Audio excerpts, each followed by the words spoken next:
The Count of Monte Cristo. Chapter 62. Ghosts. At first sight, the exterior of the house at Auteuil gave no indications of splendor, nothing one would expect from the destined residence of the magnificent Count of Monte Cristo. But this simplicity was according to the will of its master, who positively ordered nothing to be altered outside. The splendor was within.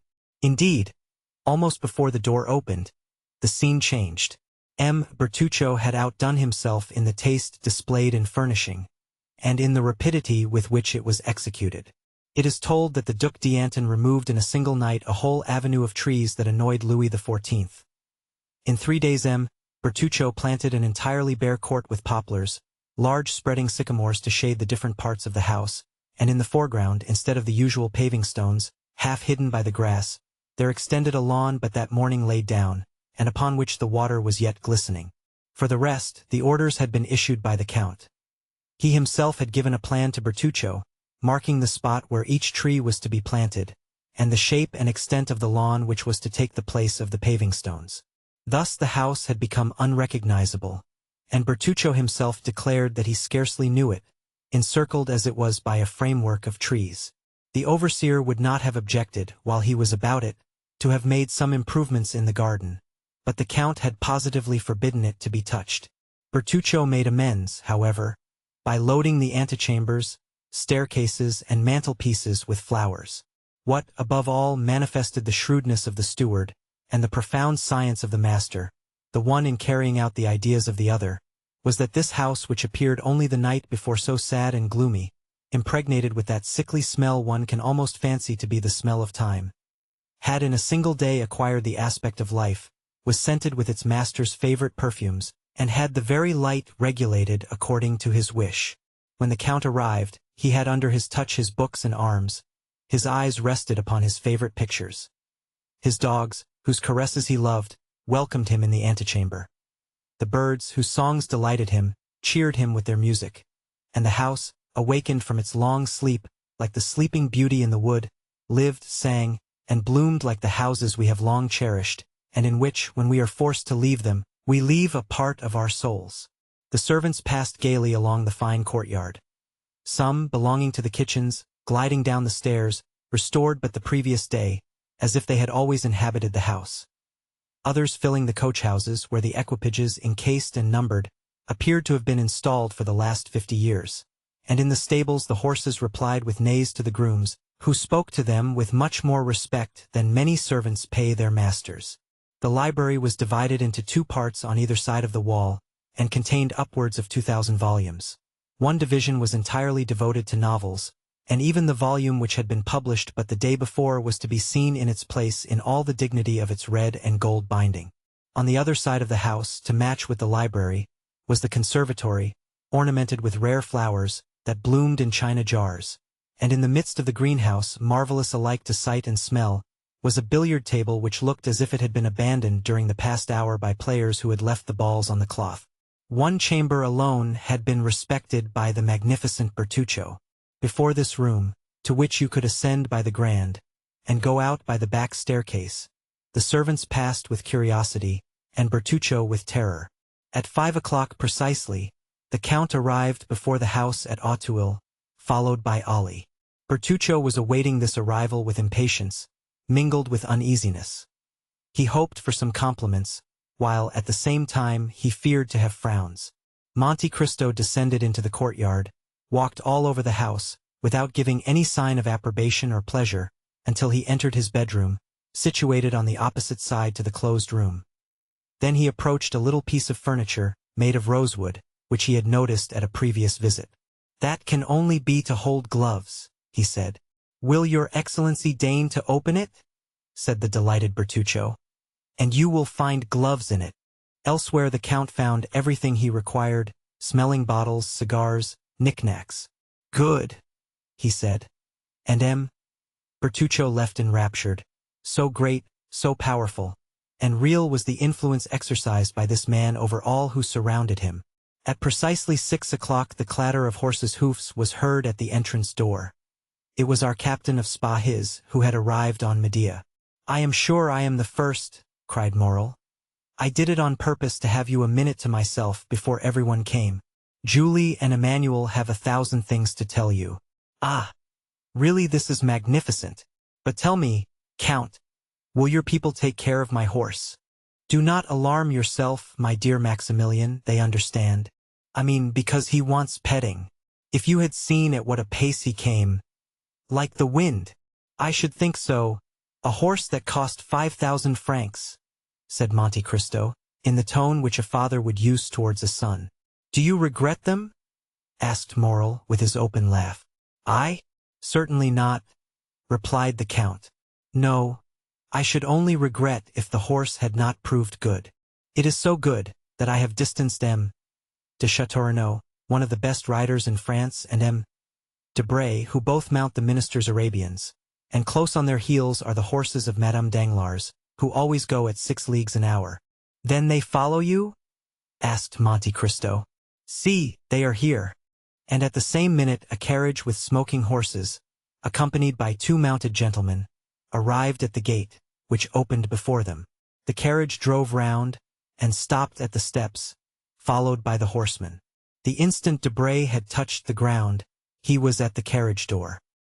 He offered his hand to the Baroness, who, descending, took it with a peculiarity of manner imperceptible to everyone but Monte Cristo.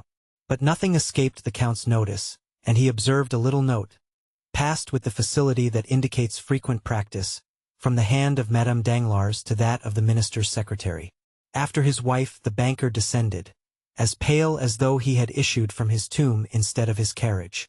Madame Danglars threw a rapid and inquiring glance which could only be interpreted by Monte Cristo, around the courtyard, over the peristyle, and across the front of the house, then, repressing a slight emotion, which must have been seen on her countenance if she had not kept her color, she ascended the steps, saying to Morel, "Sir, if you were a friend of mine, I should ask you if you would sell your horse." Morel smiled with an expression very like a grimace, and then turned round to Monte Cristo, as if to ask him to extricate him from his embarrassment. The Count understood him. "Ah, madam," he said, "why did you not make that request of me?" "With you, sir," replied the Baroness, "one can wish for nothing, one is so sure to obtain it. If it were so with M. Morel." "Unfortunately," replied the Count, "I am witness that M. Morel cannot give up his horse, his honor being engaged in keeping it." "How so?" "He laid a wager he would tame Medea in the space of 6 months. You understand now that if he were to get rid of the animal before the time named, he would not only lose his bet, but people would say he was afraid. And a brave captain of spa his cannot risk this, even to gratify a pretty woman, which is, in my opinion, one of the most sacred obligations in the world." "You see my position, madam?" said Morel, bestowing a grateful smile on Monte Cristo. "It seems to me," said Danglars, in his coarse tone, ill-concealed by a forced smile, "that you have already got horses enough."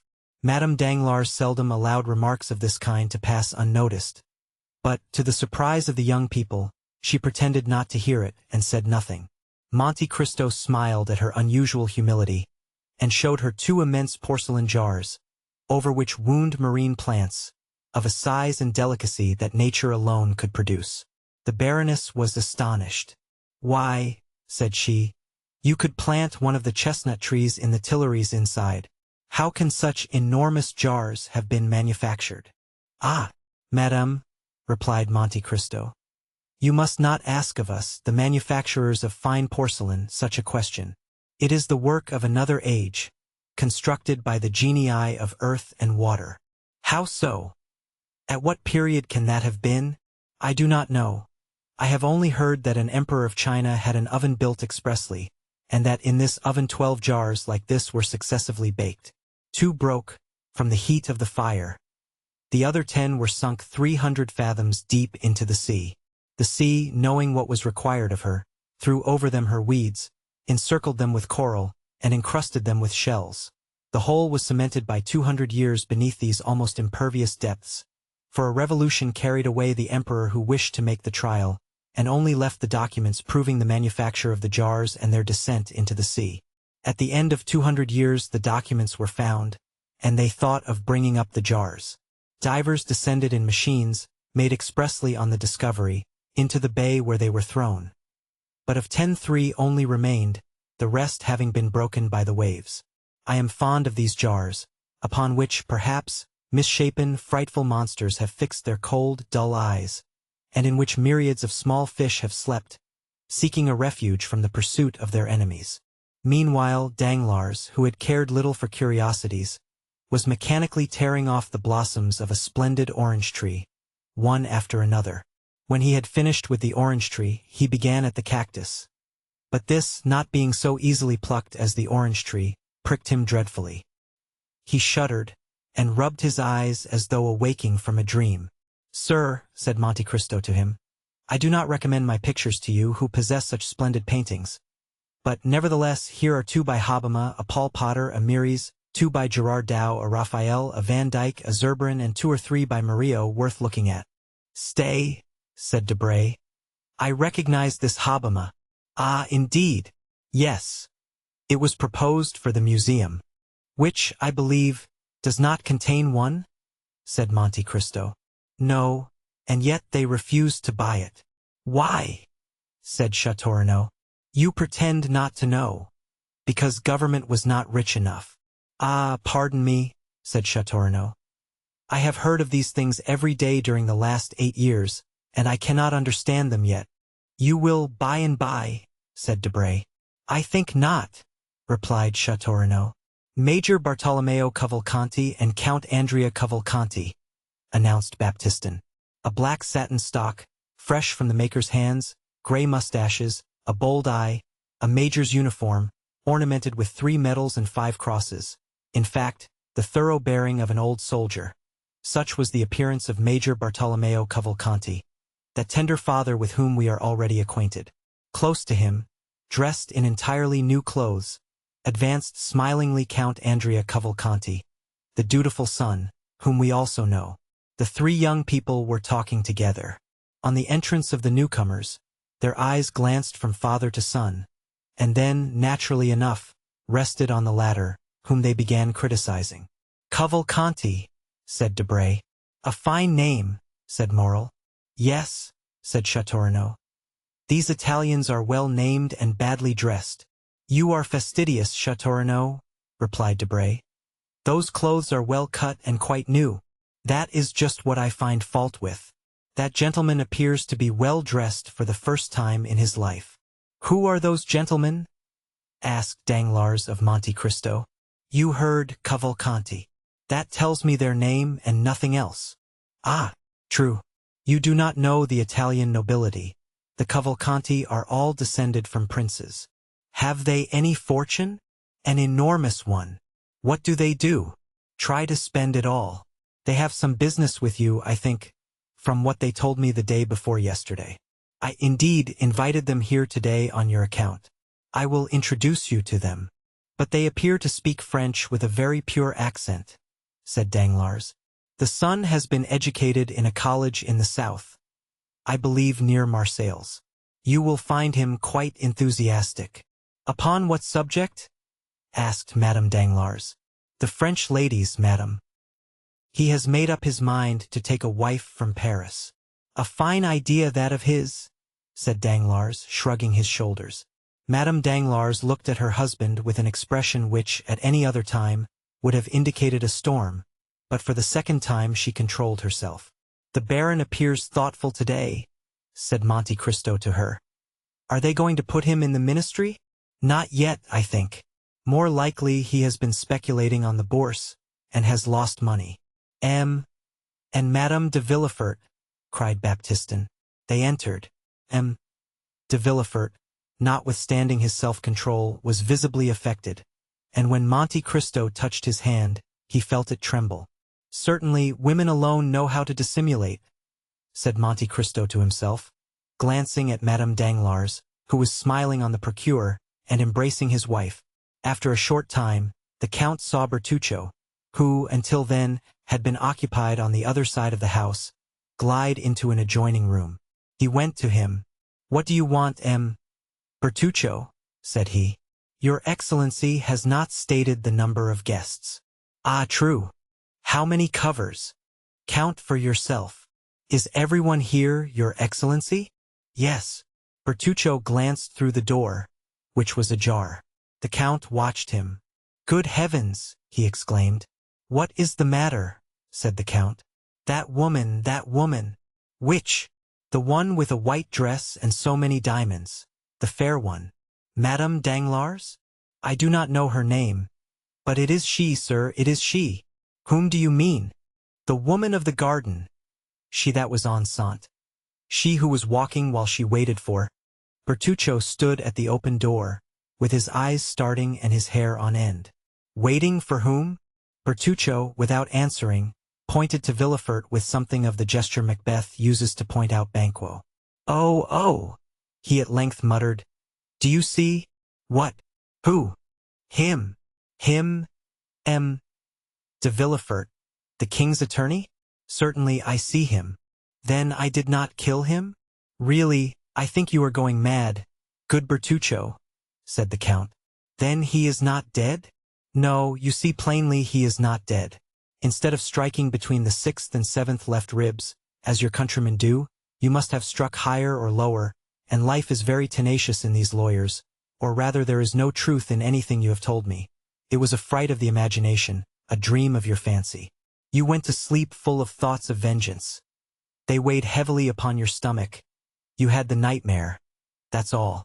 Come, calm yourself and reckon them up, and Madame de Villefort, to and Madame Danglars, for de Chateaurenaud, Debray, Moral 7. Major Bartolomeo Cavalcanti 8. 8, repeated Bertuccio. Stop. You are in a shocking hurry to be off. You forget one of my guests. Lean a little to the left. Stay. Look at Andrea Cavalcanti, the young man in a black coat, looking at Murillo's Madonna.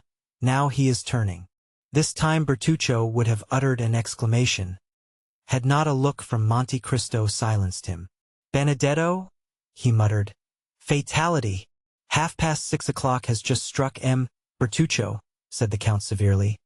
I ordered dinner at that hour and I do not like to wait. And he returned to his guests while Bertuccio, leaning against the wall, succeeded in reaching the dining room. 5 minutes afterwards the doors of the drawing room were thrown open, and Bertuccio appearing said, with a violent effort, The dinner waits. The Count of Monte Cristo offered his arm to Madame de Villefort. De Villefort, he said, will you conduct the Baroness Danglars? Villefort complied, and they passed on to the dining room.